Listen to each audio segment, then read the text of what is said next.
السلام علیکم۔ آج کا لا ایشوز کے حوالے سے ہمارا ٹاپک ہے جہیز، یعنی سامان جہیز کی واپسی کا دعویٰ، اس کی قانون کی نظر میں کیا اہمیت ہے۔ پہلے یہ جانتے ہیں کہ جہیز ہوتا کیا ہے۔ جہیز وہ ہوتا ہے جو شادی کے وقت لڑکی کے ماں باپ اسے بطور تحفہ دیتے ہیں۔ وہ وقت شادی لڑکی اپنے والدین یا عزیز و اقارب کی طرف سے جو بھی مال و دولت اپنے مرد کے گھر یعنی شوہر کے گھر لے کر جاتی ہے، اس کو سامان جہیز کہتے ہیں۔ سامان جہیز پر مکمل طور پر بیوی کا حق ہوتا ہے، اور اگر شوہر بیوی کو گھر سے نکال کر سامان جہیز پر قبضہ کر لے تو سامان جہیز بذریعہ دعویٰ دلا پانے حاصل کیا جا سکتا ہے۔ سامان جہیز پر حد لاگو کرنے کے لیے 1976 میں جہیز اور شادی تحائف پر پابندیوں کا قانون جاری ہوا، جس کا مقصد یہ تھا کہ شادی بیاہ پر اخراجات کو کنٹرول کیا جا سکے۔ اس قانون کو وقت کے ساتھ اپ ڈیٹ ہونے کی شدید ضرورت ہے، مگر اس پر بدقسمتی سے توجہ نہ دی گئی۔ عدالت کے سامنے جب سامان جہیز کا دعویٰ آتا ہے تو چند ایسی باتیں ہیں جن کو عدالت سب سے پہلے مقدم رکھتی ہے۔ اول تو یہ طے شدہ اصول ہے کہ جہاں رخصتی ہو گئی تو یہ ثابت شدہ ہے کہ سامان جہیز بھی شوہر کے گھر منتقل ہو گیا ہوگا، یعنی بوقت شادی لڑکی سامان جہیز لے کر ہی آتی ہے۔ اب جب دعویٰ دائر ہوتا ہے تو سامان جہیز کی موجودگی کے اعتراف کے بعد عدالت یہ دیکھتی ہے کہ کتنی مالیت کا سامان ہو سکتا ہے۔ اس کے بارے میں ایک عدالت نے 2017 میں ایک فیصلے میں کہا، ہمارے معاشرے میں لوگ عام طور پر سامان جہیز اپنی استطاعت کے مطابق دیتے ہیں، لہٰذا عمومی طور پر عورت کے حق میں سامان جہیز کا دعویٰ ڈگری ہونا چاہیے۔ یعنی ماں باپ جتنے بھی قریب ہوں وہ اپنی بیٹی کو اپنی ہمت و استطاعت کے مطابق سامان جہیز ضرور دیتے ہیں۔ اس ضمن میں عدالت لڑکی کے گھر والوں کی مالی حیثیت کو بھی مد نظر رکھتی ہے۔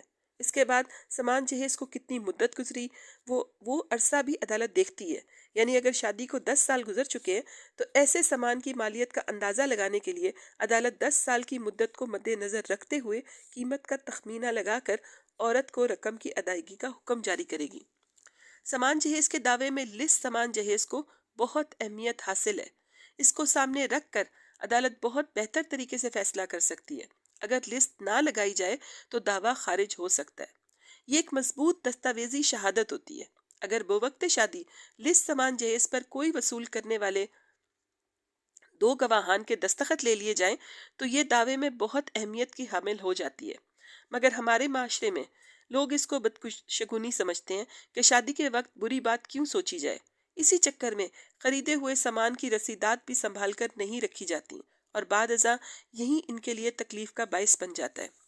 انہی باتوں کو مد نظر رکھتے ہوئے عدالت نے قرار دیا کہ سامان جہیز کے دعوے جات چونکہ فیملی معاملات ہیں اور فیملی کورٹ پر قانون شہادت کا اطلاق نہیں ہوتا، لہٰذا سامان جہیز کی رسیدات کا ثبوت دینا یا رسیدات لکھنے والے کو عدالت میں پیش کرنا لازمی نہیں۔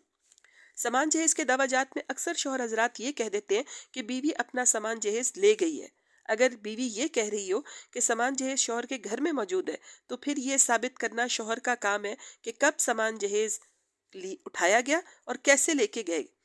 اگر شوہر کہے کہ اس نے سامان جہیز واپس کر دیا ہے اور اس سلسلے میں کوئی بھی پختہ ثبوت نہ دے سکے تو عدالت مقدمہ خارج کر دیتی ہے۔ سامان جہیز کے معاملے میں ہمارے معاشرے میں رسم و روایات کو بہت اہمیت حاصل ہے، جبکہ ہمارے دین میں ایسی کوئی بندش نہیں کہ والدین گنجائش نہ ہونے کے باوجود بھی لڑکی کو سامان جہیز دیں۔ ایک فیصلے میں عدالت نے کہا کہ ہمارے ملک میں والدین اپنا مقام بلند رکھنے کے لیے اور بیٹی کو اپنی محبت کے صلے میں سامان جہیز دیتے ہیں۔ نبی پاک صلی اللہ علیہ وسلم نے بی بی فاطمہ کی شادی کے موقع پر صرف چند گھر میں استعمال ہونے والی اشیاء دی تھیں، مگر آج کل جو والدین عزت و انا کا مسئلہ بنا کر جہیز دیتے ہیں وہ سراسر غلط ہے۔ کتنے ہی گھروں کی بچیاں صرف سامان جہیز نہ ہونے کی بنا پر اپنے والدین کے گھر میں بیٹھی بوڑھی ہو رہی ہوتی ہیں۔ بہت سارے ممالک میں جہیز کے لین دین کو بہت سنگین جرم مانا جاتا ہے اور دینے اور لینے والے دونوں کو گرفتار کر لیا جاتا ہے۔ پاکستان میں عموماً جہیز کو وراثت کا بدل سمجھ لیا جاتا ہے، جو کہ سراسر غلط ہے۔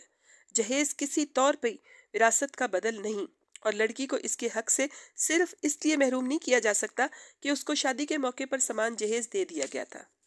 سامان جہیز کے دعوے میں عورت شوہر کے ساتھ سسر، دیور، جیٹھ اور ساس تک کو فریق مقدمہ بنا سکتی ہے، اور اگر شوہر فوت ہو جائے تو بیوی شوہر کی وفات کے بعد اپنے سسرال والوں پر دعویٰ واپسی سامان جہیز کر سکتی ہے۔ اگر شوہر یہ موقف اٹھاتا ہے کہ سامان جہیز ضائع ہو گیا تو عدالت ایسی کسی بات کو تسلیم نہیں کرتی۔ 2008 میں ایک دعوے میں شوہر نے کہا کہ 2005 میں آنے والے زلزلے میں سامان جہیز ضائع ہو گیا تو عدالت نے خاوند کو اس کی قیمت ادا کرنے کا کہا۔ جہاں تک بات کپڑوں فرنیچر کی ہوتی ہے تو ایسی اشیاء اپنی افادیت وقت کے ساتھ ساتھ کھو دیتی ہیں، مگر طلائی زیورات عورت کو بہت پیارے ہوتے ہیں اور ان کی محبت کی بھی وقت کے ساتھ ساتھ ہوتی ہے اور ان کی قیمت بھی وقت کے ساتھ ساتھ بڑھتی جاتی ہے۔ اب اگر شوہر یہ کہہ دے کہ سامان جہیز واپس کرتا ہے تو عدالت کے نزدیک یہ بھی مسئلے کا حل نہیں، یعنی ظاہری طور پر شوہر اپنا سارا غصہ سامان پر نکالے گا، لہٰذا عموماً سامان جہیز کے دعوی جات میں رقم دینے کا حکم دیا جاتا ہے۔ ماں باپ بہت پیار سے بیٹی کو نئی زندگی کے لیے دعاؤں کے ساتھ نئے آشیانے کا سامان لے کر دیتے ہیں تاکہ ان کی بیٹی اپنے نئے گھر میں خوشی سے رہے، مگر چونکہ وہ دین کے بنیادی اصول ظاہری شو بازی سے پرہیز پر کاربند نہیں رہتے تو دکھ لیتے ہیں۔ اللہ تعالی ہم سب کو دین کے سیدھے راستے پر چلنے کی توفیق عطا کرے۔ جزاک اللہ خیرہ۔